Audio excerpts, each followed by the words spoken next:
بسم الله الرحمن الرحيم. بدونك برلمانك مدنياشا شرفت له وكيل بوتلاند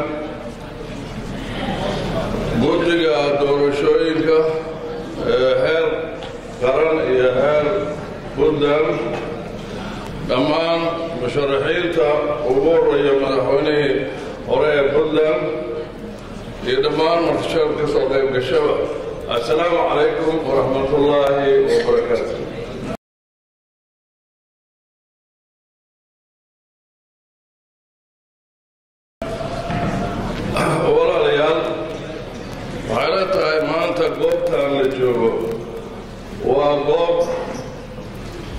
goobtii mudnayd inay dadka maanta musharaxiinta kala saaraan oo doorasho xaqa ahi ay ka dhacdo.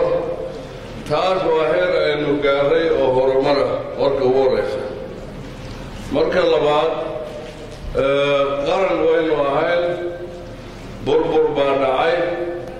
burburkii dhacay waxaa ka dambeeyey 26 sano. innaga keliya waa inaan burburina dowlado badan adduunkaa burburay kuwa inaga horreeyey iyo kuwo gadaasheena ahaba. laakiin maxaa inaga 26 sano ina gaarsiiyey kuwa kalena usoo kabteen. ku eedi mayno dad ajnabiya, innaga is eedayna dhexdeena is eedayna. waayo soomaali baan nahay. soomaali haddii aysan iyado tashanna haddee cidna u talimayso. intaa waa hordhac. laakiin waxaa la iska rabaa baa wuxuu soo qabtay iyo dhalashay meesha ku dhashay iyo magaciisa. magacayga hadda manaanaysta ii taqaanay, laakiin waxaa la yidhahdaa maxamed saciid xirsi morganna waa naanays, laakiin say ku baxday ii sheegi maayaan. intaa markaan ka gudbo horta waxaan ku dhashay magaalada Qardho, tooga xingool, weliba xingool oo buunda marka la gubo tooga dhinaca midigta ka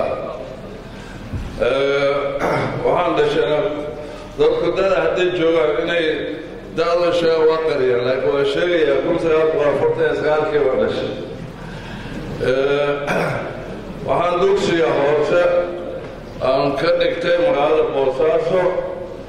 cabdirasaaq juurunaan subaraas ahaan jiray inkastoo iga weynaa. kadibna dugsiga hoose iyo dhexena waxaan ka dhigtay magaalada Muqdisho degmada Boondheere waxaa laga yaqaana.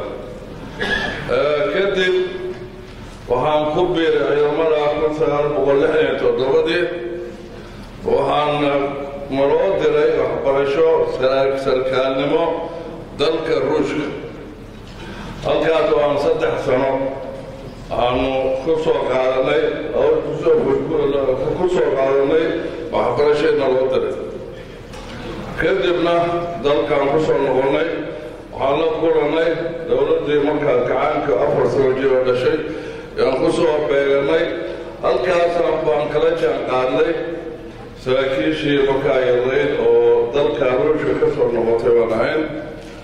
waxaan shaqo ka bilownay heerka militariga wuxuu leeyahay xoogga dalka Soomaaliya waxay leeyihiin heerar. sarkaalka hoose markuu kulliyadda ka soo baxo ilaa kulliyad sare uu gaaro heerar uu soo maray bay leeyihiin. heerarkaan soo maray waxaa ka mid horta inaad ka bilowdid horin, inaad ka bilowdid urur, inaad ku xajisid. waxaan soo maray heer urur. horintii waa ka booda hawlkan markaas iga horreysay, laakiin horin iyo urur iyo guuto iyo gaas intaas waa heerarka gaaska ugu weyno ilaa qaybta 12 golaha dhexe, qaybta 26 ee waqooyiga. kadibna wasiirkii gaashaandhigga. mar dhexena marna waxaan noqday wasiirka howlaha guud ee gureeta. inkastoo aan injineer ahayn laakiin xoolaha waa markaas bartay.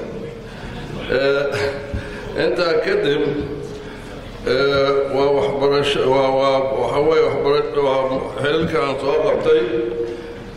waxbarashada waxaa idin sheegay Ruush baa igu horreeyey ruushka ka bacdina waxaa noogu xigay markuu waxaa igu xigay kulliyadda sare ee ciidamada oo la Command and General Staff College of United States yaa igu xigtay waxbarashadii labaad ee heer mastereeda taasay ahayd kadibna kan ruushkana waxaan tagnay Odessa meel la yidhaahdo oo Black Sea ku taalla maraykanka koorsooyin gaargaar ah oo jireen oo dalka Masar luqadaha hadda kulli baan isleeyahay luqadaha waxaa iska jira si buuxda aad ugu hadashid iyo kuwa isfahamkooda aad fahmaysid laakiin aadan ku ahayn fluent aadan qulahay laakiin luqadahan ku hadlo waxaa ka mid ah carabiga ingiriiska iyo ruushka haddii loo baahna baqle faransi antibo adooana marka qaarkood iyo talyaano la iska boosan kara intaas waa luqadaha taas markaan ka gudbo madashaan maanta oo golihii wakiilada baarlamaanka Puntland waxaan u ahay musharax aqalka sarena xil haddii lagu dhigo xil cayaar maaha xilka bini aadanka waa lagula xisaabtama xilka aqalka sare oo maanta musharaxa u ahay waxaa qofku qaban doona horta waxaasaan qabanayaa qofna keli waxba ma qabtee waxaan ka mid noqon doonaa hay-ad dastuuriya oo aqalka sare cusub baan ka mid noqon doona aqalkaa sare wuxuu ka koobaya 54 xubnood oo masilaya maamul goboleedyada shanta ah ee maanta jira masilaya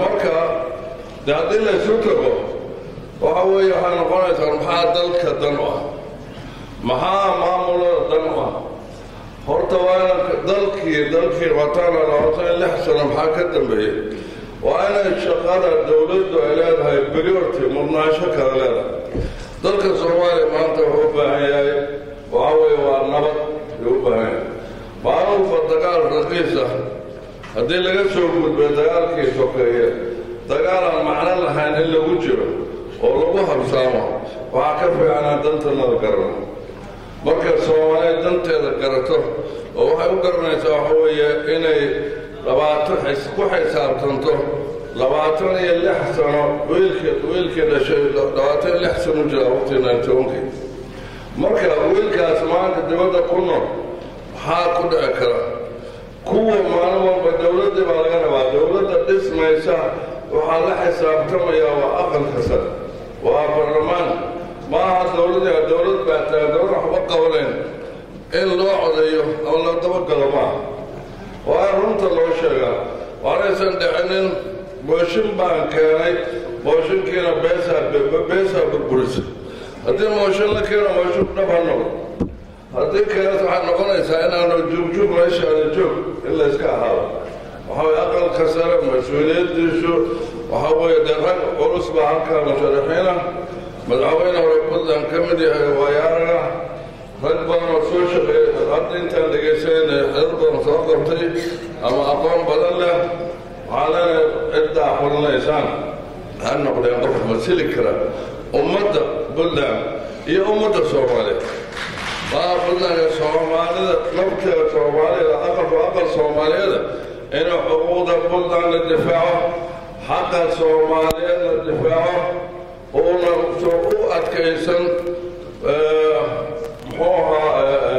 waxyaalihii soo dhacay oo soo adkaysana aynu soo ceshano qarannimadii sharaftii karaamadii aan adduunka ku lahayna soo celino taasaa muhiima taasaan anugu kulliba aan aaminsannahay inaan ku shaqayno waxa weeye waayo waxaad arkaysaa daa qaran tahay كنت أنا أنت وحكوحر كنت وحكوف دليرة يا كوحر دولة هذا الشيء يا محلي يا سوداء برعات بيت ضد مشاغي وضد قضاء يقم صدي يا دوك تعفيش كوحر يا كحضي دولة ودولة ومجد وحبرشة اللي يا عافماتكي wax badan oo laga rabay dowladda dhexe laga rabay oo dalka lagu xisaabtamo ayaa maqan waa inay noqonaa markaa dadkooda iyo ummadooda wakiil ka noqda anuu marka waxaan weydiisanaya